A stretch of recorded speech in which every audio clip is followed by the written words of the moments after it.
بسم اللہ الرحمن الرحیم۔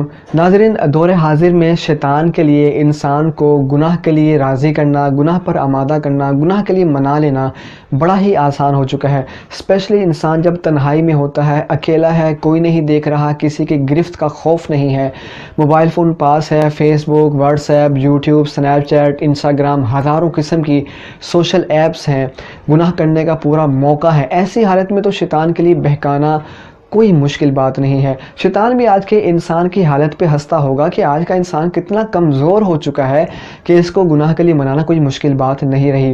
ایسی حالت میں انسان وقتی لذت کے لیے، وقتی مزہ حاصل کرنے کے لیے گناہ کرتا رہتا ہے، سوچتا ہے بعد میں اللہ سے معافی مانگوں گا، میرا رب تو بڑا غفور الرحیم ہے، وہ تو 100 قتل کرنے والوں کو معاف کر دیتا ہے، میں تو پھر کیا کر رہا ہوں۔ ناظرین، یہاں پر میں ایک نقطہ ذکر کرنا چاہتا ہوں۔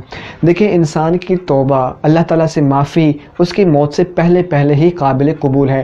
جس لمحے انسان کو موت آ جاتی ہے، چونکہ اس وقت تمام پردے چاک ہو جاتے ہیں، ساری حقیقتیں آشکار ہو جاتی ہیں، لہذا اس وقت کی توبہ قابل قبول نہیں ہوتی۔ آپ تھوڑا امیجن کریں، انسان تنہائی میں ہے، موبائل پاس ہے، گناہ کر رہا ہے، غلط مناظر دیکھ رہا ہے، بے لباس قسم کے مناظر سے وہ وقتی لذت حاصل کر رہا ہے، اور ایسی حالت میں اس کی موت کا وقت آ جائے، ایسی حالت میں اسرائیل علیہ السلام اس کی روح قبض کرنے کے لیے آ جائیں، آپ تصور کریں کس قدر ذلیل کرنے والے لمحات ہو سکتے ہیں۔ حضور نے جب مومن کی روح نکلنے کی ایک منظر کشی کی، آپ نے فرمایا کہ جب مومن کی روح نکلتی ہے، آسمان سے فرشتے آتے ہیں اس کے عزت اور اکرام کے لیے، خوشبوئیں ہوتی ہیں، بڑے حسین مناظر ہوتے ہیں اس مومن کے شرف کے لیے۔ لیکن اگر یہی مومن غلط اور حرام قسم کے مناظر دیکھتے ہوئے اس کی روح نکلے، تو یہ فرشتے بھی اس مومن کے بارے میں کیا سوچیں گے؟ یہ زمین و آسمان، یہ چرند پرند، یہ آسمان، یہ سورج تارے، یہ کیا اس کے بارے میں سوچیں گے کہ اس کی موت کس حالت میں آئی؟ غلط قسم کے مناظر دیکھتے ہوئے، گناہ کا کام کرتے ہوئے اس کی روح نکلی۔